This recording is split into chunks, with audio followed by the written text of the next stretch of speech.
magíster Ruth Patricia Arregui Solano. Pues bien, concluyó lo que fue la Comisión General. Nuevamente se reinstala la sesión y se va a recibir en primer lugar a la Superintendente de Bancos, la magíster Ruth Patricia Arregui Solano. Ya la escuchamos.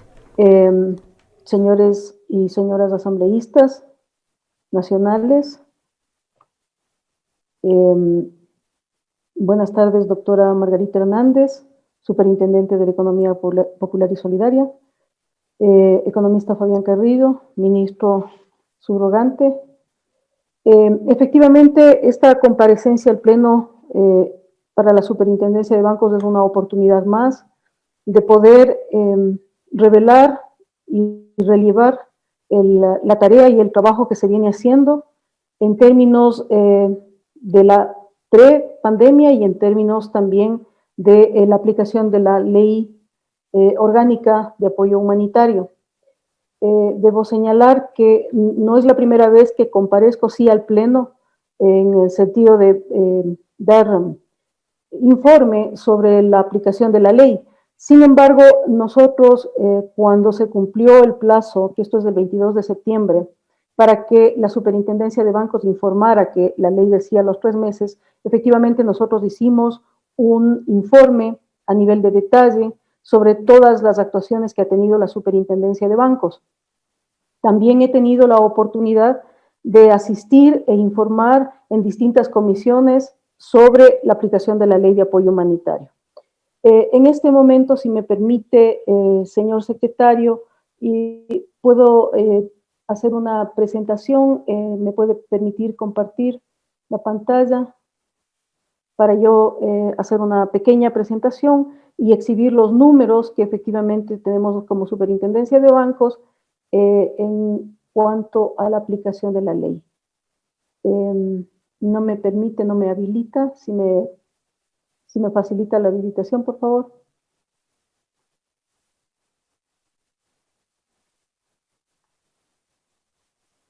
Le voy a pedir al anfitrión, no sé quién es el anfitrión, si me hace el favor de habilitar la pantalla.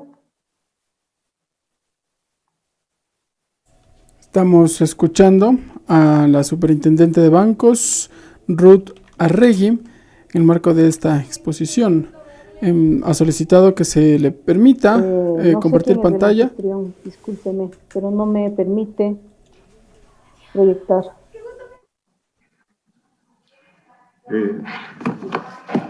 Señora Superintendenta, si es tan gentil, nos dispensa unos segundos para poder habilitar la presentación. Muchísimas gracias. Vamos a esperar entonces unos segundos que se le permita compartir la pantalla a la magíster Ruth Arregui, Superintendente de Bancos. Previamente hubo 4 comisiones generales. Mientras me habilita, también quisiera yo informar a la Asamblea Nacional, al Pleno, de que hemos remitido el día de hoy nuevamente los informes respectivos, han sido trasladados con el oficio número 468, con fecha de hoy, 28 de octubre, y en él se encuentra contenido un informe mucho más amplio, por supuesto, de lo que en esta presentación en PowerPoint lo voy a poder hacer. Muchas gracias. Entonces, procedo a compartir mi pantalla. Como ustedes bien conocen, señores asambleístas, la actuación de la Superintendencia de Bancos está en el marco de estas disposiciones constitucionales que tienen que ver con la participación en la función de transparencia y control social y que tienen que ver también con su rol dentro del sistema financiero nacional. Tiene otras disposiciones como son el Código Orgánico Monetario Financiero, la Ley de Seguridad Social y en el contexto de este marco jurídico tiene una misión y visión que son las que cumple efectivamente la superintendencia. También decir que desde el mes de abril, desde el 30 de abril en que fui posesionada como superintendente, hemos venido haciendo una serie de gestiones dentro de la superintendencia y una serie de actuaciones que permitan reinstitucionalizar a esta institución y dentro de eso también hemos estado trabajando en mejorar los niveles de transparencia, de revelamiento de información, los niveles de protección de los usuarios de servicios financieros también los niveles de reglamentación secundaria que le corresponde a la Superintendencia de Bancos. En términos de la implementación de las propuestas de medidas, ustedes pueden ver aquí una serie de actuaciones que van desde enero de este año. En nuestra participación dentro del ASBA, que es la Asociación de Supervisores Bancarios de las Américas, porque en ese momento nosotros ya teníamos conocimiento de los efectos de la pandemia COVID-19 en países europeos, en países asiáticos, y que podían servir de base y de referente para que la Superintendencia de Bancos tomara ciertas actuaciones. Es así que el 16 de marzo, que el presidente de la República emite el decreto ejecutivo donde declara la emergencia sanitaria y donde él establece como prioridad la prestación de productos y servicios financieros. Ese mismo día la Superintendencia de Bancos requirió a las instituciones controladas un plan de manejo de emergencia. Este plan de manejo de emergencias fue requerido no solamente a la banca pública y privada, sino también a las entidades de la seguridad social. Y posteriormente la Superintendencia de Bancos hizo una serie de actuaciones que permitieran y aseguraran que no se iban a suspender en ningún momento la prestación de estos productos y servicios, y que además esa prestación contemplara las medidas de mínimas, ¿no es cierto?, de sanitización o esterilización, más bien en castellano, de lo que son los billetes, las monedas, también de las instalaciones de las instituciones controladas, de los cajeros automáticos, etcétera, etcétera. También la Superintendencia de Bancos mejoró la capacidad propia de hacer pruebas de resistencia de las instituciones financieras y requerirles también a ellas que hicieran sus propias pruebas de resistencia, porque no sabíamos cuál iba a ser el desenlace de esta pandemia, que de hecho hasta ahora no sabemos cuál es el desenlace porque todavía está la pandemia causando efectos y no ha cesado. También no sabíamos hasta dónde podía soportarse las medidas del confinamiento como medida paliativa para superar esta contingencia, que desde luego tiene mucho que ver con las autoridades en términos de emergencia, de regresar en la semaforización, ¿no es cierto?, progresivamente, quiero decir, a las cantones y ciudades del país. Finalmente, con todo esto, lo que estoy trasladando a ustedes es que efectivamente hemos tenido una actuación en función de la prestación de los productos y servicios financieros. Las recomendaciones que ha llevado la Superintendencia de Bancos ante la Junta de Política y Regulación Monetaria se concentran en 4. Hay otras medidas que han sido también temporales, pero yo me quiero referir a estas 4 porque quizás son las de mayor connotación y que tienen que ver en la derivación de lo que ha sido la Ley Orgánica de Apoyo Humanitario. La una es dar una facilidad, un alivio financiero a través de reestructuraciones y refinanciamientos con la resolución 569 que fue expedida el 22 de marzo por la Junta de Política y Regulación Monetaria.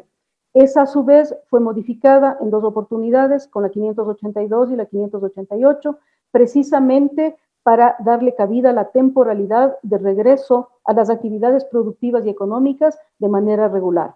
La segunda tiene que ver con la reducción temporal del aporte al Fondo de Liquidez, porque todos nosotros conocemos que hubo una reducción importante en los depósitos del público. Esto se dio por 2 razones. La una razón tiene que ver con el hecho de que al no tener actividad económica y productiva, las personas sacaron parte de sus ahorros para paliar la contingencia del confinamiento. Y en otros casos, al perder el empleo, también ciertos hogares recurrieron a sus ahorros para poder pasar el periodo del desempleo.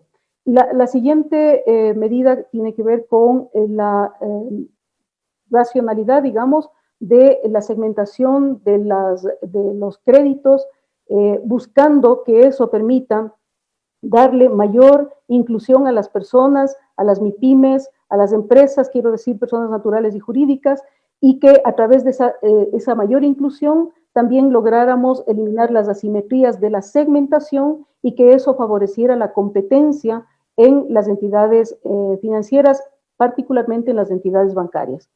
Una última recomendación que hizo la Superintendencia de Bancos tiene que ver con un fondo de apoyo a las MIPYMES, porque es evidente y la experiencia hoy ya nos ha certificado de que así es.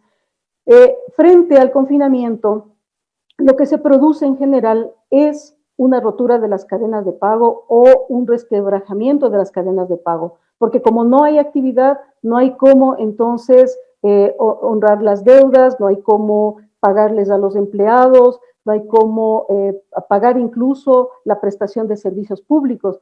Entonces, para evitar que hubiera esta rotura, la superintendencia lo que había recomendado es que se constituyera un fideicomiso, un fondo, que permitiera redescontar la cartera que ha sido diferida precisamente por las instituciones financieras, sobre todo la banca privada, en volúmenes que ya los voy a expresar, para que entonces hubiera un apoyo, una ayuda a estas MIPYMES, a los hogares y a las empresas ilíquidas, pero que siguen siendo solventes, y además cuidar también de manera importante el ahorro, los depósitos del público. Esta es una herramienta de política pública que ha sido adoptada en otros países, que es recomendada además por otros países y autoridades en el ámbito financiero, que permite hacer las dos cosas de las cuales incluso los señores representantes de los transportistas han mencionado el día de hoy, es decir, mantener este equilibrio, que es un equilibrio importante, necesario, entre resguardar el depósito, el ahorro de las personas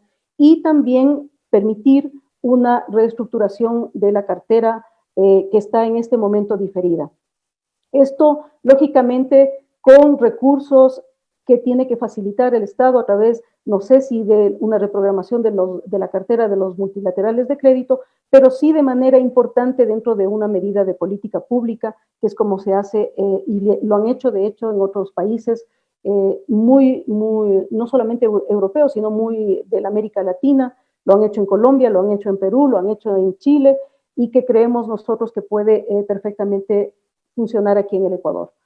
Y a través de esta figura, ustedes pueden apreciar, este es el diseño de cómo pensamos nosotros que podía funcionar este fondo y que está el Estado considerándolo también dentro de lo que podría ser un programa de Reactívate 2, que según hemos podido comentar con el ministro Mauricio Pozo, esto están tratando, ahora mismo él está en Washington tratando de canalizar recursos para poder hacer esto. Nosotros lo habíamos propuesto el 29 de marzo, hemos venido trabajando, como ustedes pueden ver, en esta propuesta que creemos que es la más adecuada y viable. Hemos insistido en abril, en mayo, hemos hecho reglamentos operativos también para poner en vigencia esto. Creo que una medida así es mucho más eficiente, mucho más efectiva y es mucho más práctica que cualquier medida que tenga que ver con una reforma de carácter legal. Para este tipo de situaciones, que son situaciones temporales, como es esta situación de la pandemia, lo mejor es hacerlo a través de política pública más que el hecho de la reforma legal. Ahora bien, ¿cuál ha sido el beneficio real del diferimiento de las obligaciones crediticias?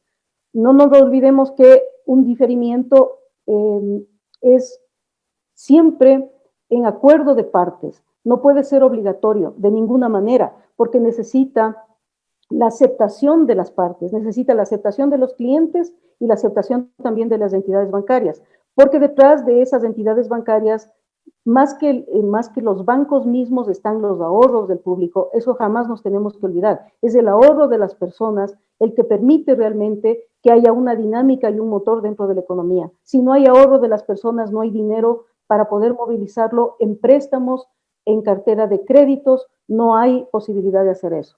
Entonces, el número de operaciones que han sido diferidas en el sistema bancario, ustedes pueden apreciar aquí, empezaron siendo 1.900.000 operaciones. En su momento más alto, digamos, en el pico en que se hicieron estos diferimientos, fue en el mes de junio, se alcanzó a 1.977.000 operaciones. Conforme las personas han ido regularizando su actividad productiva, conforme las personas han podido nuevamente restablecer sus negocios, pymes también, distintos sectores, conforme se ha ido quitando el confinamiento de las ciudades y de los cantones, en esa medida también las personas y las microempresas y las empresas han podido restablecer su cadena de pagos y han podido pagar sus operaciones crediticias y han logrado bajar también los diferimientos. Es así que al 30 de septiembre nosotros nos encontramos con 1.665.000 operaciones que están siendo todavía diferidas. ¿Dónde se han concentrado los diferimientos? En la cartera de consumo, que ustedes pueden apreciar aquí, es la que mayores operaciones ha diferido. Luego está la cartera del microcrédito, la cartera comercial y por último la cartera de vivienda. Venía presentando la cartera de consumo una cierta reducción, como ustedes pueden apreciar, que de todas maneras tendría, por la ciclicidad de la economía, dado que han regresado a las clases las escuelas de la sierra, entonces en esa medida parece que hay un repunte también de la cartera de consumo. En lo que tiene que ver con los volúmenes del diferimiento, ustedes pueden apreciar aquí, también estos diferimientos han representado entre el 30 y el 35% del total de la cartera, ustedes pueden apreciar aquí. También pueden apreciar que la cartera misma se ha reducido, producto precisamente del confinamiento, producto de la pandemia. Estos son los efectos que ustedes pueden apreciar en este gráfico de barras. En cuanto a millones, ustedes miran aquí, el total de millones que se encuentra diferido son 10.208 millones. En su momento, donde más monto de diferimiento, de saldos diferidos hubo, fue el 30 de junio con 10.804 millones de dólares de la cartera diferida. Y también se aprecia en qué lugares se concentran, ¿no es cierto?, los saldos diferidos. Es evidente que esto está asociado en mucho a la población de cada una de estas provincias. Es así que Pichincha tiene el más alto grado de diferimiento, luego le sigue Guayas, es por concentración demográfica también, a eso me refiero. Luego le sigue Azuay, le sigue Manabí, El Oro y bueno, está el resto de provincias. En cuanto a la banca pública, también ustedes pueden apreciar aquí en este gráfico que la cartera, cómo ha ido difiriéndose, llegando al momento en saldo de operaciones de millones de dólares a 140 millones de dólares.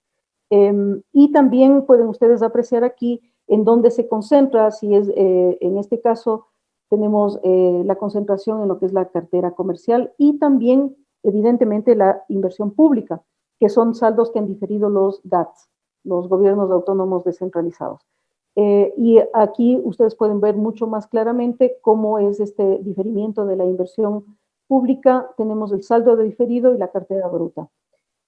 Luego, decir que también en términos de lo que ha sucedido ahora en la pandemia, nosotros ventajosamente habíamos instruido a las instituciones bancarias el no reparto de utilidades, sino máximo en el 27% y una capitalización del 73%.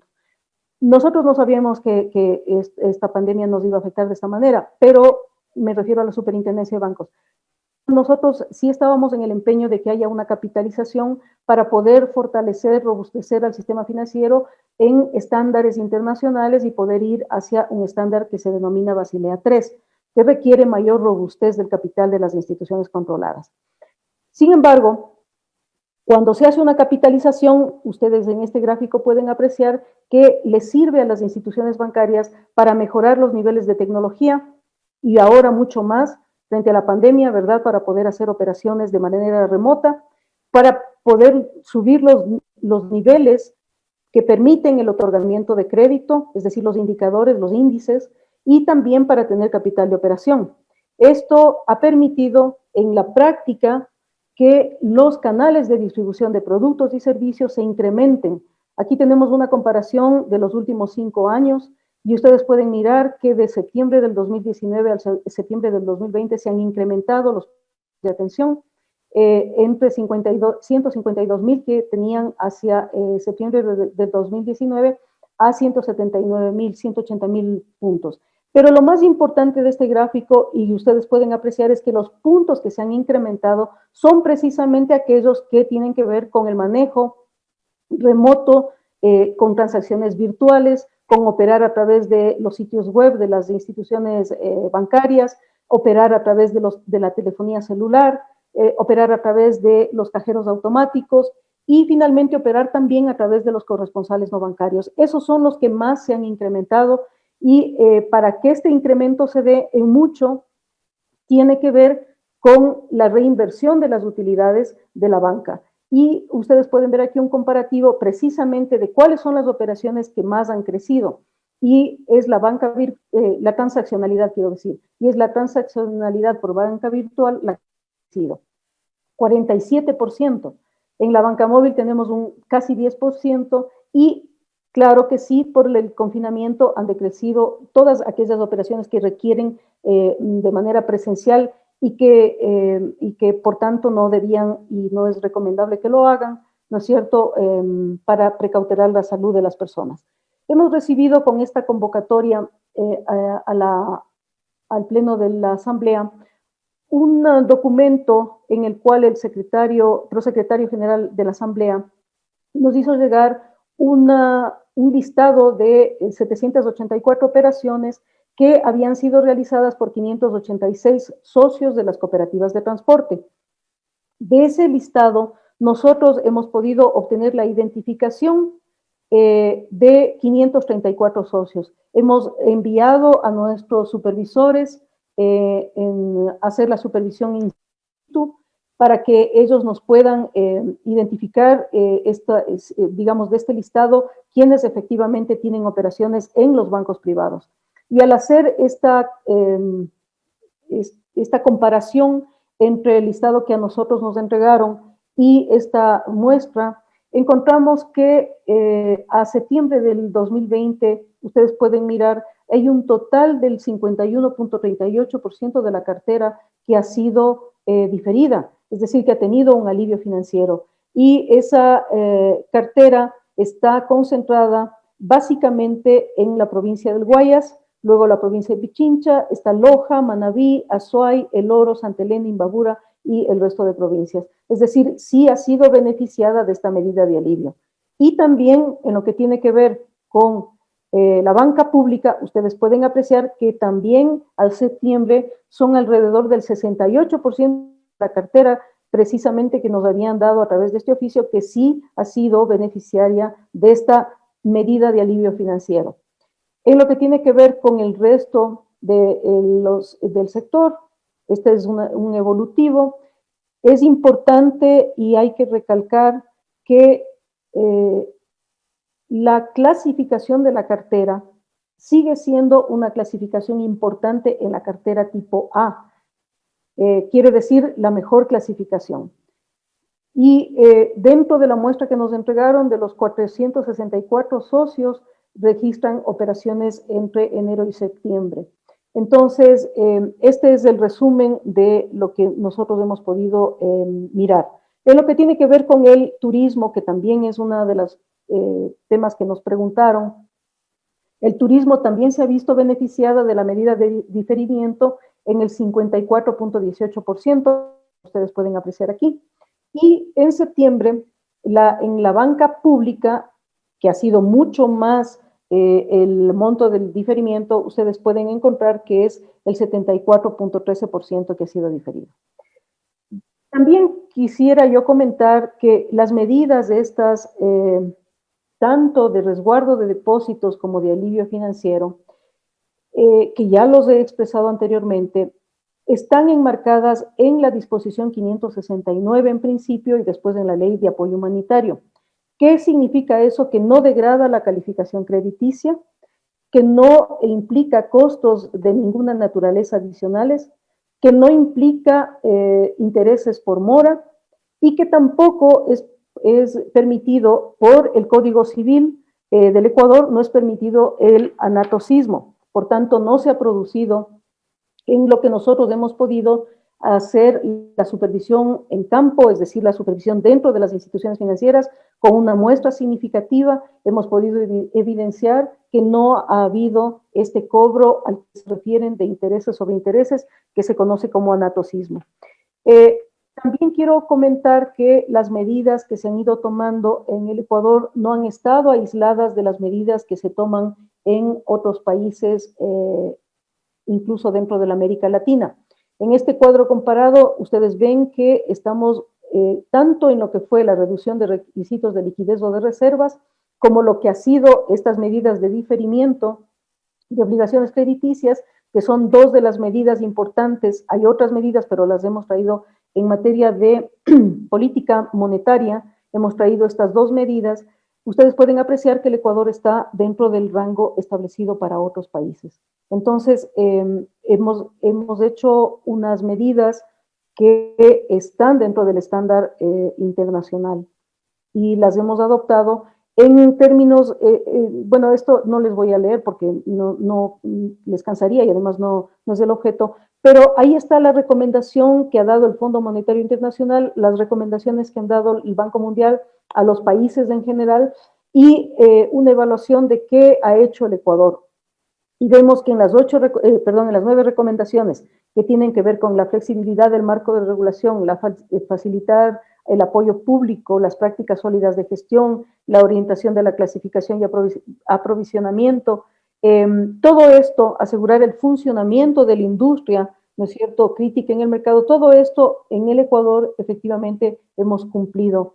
Y por eso es que de alguna manera el impacto también del confinamiento, si bien lo estamos sintiendo, tiene unos cauces que ir solucionándose a través de la política pública. En el proceso de supervisión, como les comenté, no hemos dejado nosotros de hacer la supervisión tanto extra situ, que es como se conoce la de fuera de campo, como la supervisión in situ, y hemos estado en todas las instituciones, tanto públicas como privadas, y también las de seguridad social. Tampoco les voy a cansar repasando nuestro trabajo de campo, y esto además está incluido dentro del informe que ya ha sido entregado a la Asamblea Nacional. Decir que ahora lo que está propiciando la Superintendencia de Bancos son medidas de segunda fase. No nos olvidemos nunca que son medidas temporales. Siempre van a ser medidas temporales porque la pandemia tiene una temporalidad, pero necesitamos ir superando los efectos de esa pandemia y de esa temporalidad. Estas medidas de segunda fase, a través del PRODAFE, lo que buscan es nuevamente resguardar los ahorros del público, los depósitos de las personas, y también seguir manteniendo medidas de alivio financiero a los deudores.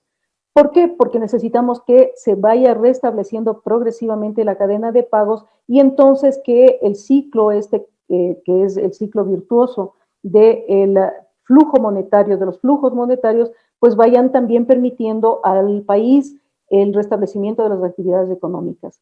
En ese sentido, la superintendencia también ha modificado los canales de atención a las personas naturales y jurídicas, y también hemos hecho unos acondicionamientos dentro de la superintendencia para poder atender de mejor manera a través de canales remotos. Entonces, hemos tenido un incremento importantísimo en los canales virtuales, telefónicos, y han disminuido las atenciones de manera presencial. En total, ustedes pueden apreciar aquí que hemos atendido 85.242 usuarios de servicios financieros. En lo que tiene que ver con la resolución misma de quejas y de reclamos, ustedes pueden apreciar que teníamos nosotros unos casos que heredé yo de antes de posesionarme, que eso es del 30 de abril, y ahora ya nos hemos nivelado con esos casos que venían rezagados y estamos con la atención rutinaria de la superintendencia. Es lógico que también al regresar del confinamiento, ustedes aprecian aquí que se han restablecido también las quejas y reclamos, ¿no? En los niveles en que teníamos antes. También comentar que a través de los usuarios de servicios, de los defensores del cliente, los usuarios de servicios financieros han podido ser atendidos mejor, es decir, ha crecido la capacidad de atender de los defensores del cliente en cada una de las instituciones en beneficio de sus clientes. Estas son las atenciones en cambio de los afiliados y pensionistas a través de la Seguridad Social, que ustedes también pueden apreciar que han mejorado, y también los defensores de clientes del BIES. Nosotros hemos mejorado en términos de estándares internacionales la normativa secundaria, que ya lo mencioné, que tiene que ver con la calificación de oficiales de cumplimiento, con los peritos evaluadores, con auditores externos, internos, pero sobre todo programas de educación financiera que creemos que son altamente importantes ahora. Las personas están adquiriendo otras habilidades y otras competencias para poder hacer transacciones de manera remota. Creo que eso ha sido un ganar realmente en términos de lo que es la transaccionalidad de las personas y de los clientes de las instituciones financieras. ¿Qué consideramos como Superintendencia de Bancos? Nosotros tenemos la esperanza de que efectivamente vamos a convivir de manera resiliente con la pandemia, por supuesto que sí, pero vamos a poder mejorar nuestros sistemas financieros para hacerlos cada vez más inclusivos. Estamos trabajando en eso desde la Superintendencia de Bancos y estamos también trabajando en llevar al estándar bancario hacia Basilea II para mejorar los niveles de capital, de solvencia que necesita el sistema bancario de cara al futuro, para que pueda ser más competitivo también, para que pueda entrar banca internacional, para que las reglas de juego sean claras y sean transparentes y puedan propiciar realmente una mejor competencia dentro del sistema financiero. Eso es, estamos, por supuesto, trabajando de la mano con el ministro Mauricio Pozo. En este mismo instante estamos en mesa técnica llevando adelante estas medidas de alivio financiero y de resguardo de depósitos. Tenemos una proyección de trabajo con el ministro que es importante, que tiene que ver con cómo superamos en esta segunda fase, que quiere decir en el mediano y en el largo plazo, de acuerdo a lo que se han dicho las autoridades sanitarias y las autoridades económicas. Ustedes saben que la pandemia probablemente va a tener efectos en muchos países, por lo menos en 5 o 6 años, y es hacia allá, hacia donde tenemos que apuntar y fortalecer todas las medidas de carácter de política pública y que también permitan al Ecuador progresivamente, en términos de encontrar líneas de crédito del exterior, en términos de que vengan también los recursos que están viniendo por parte de los multilaterales, que venga también crédito privado a las empresas privadas del Ecuador. En esa medida podamos ir superando todos estos problemas de la pandemia.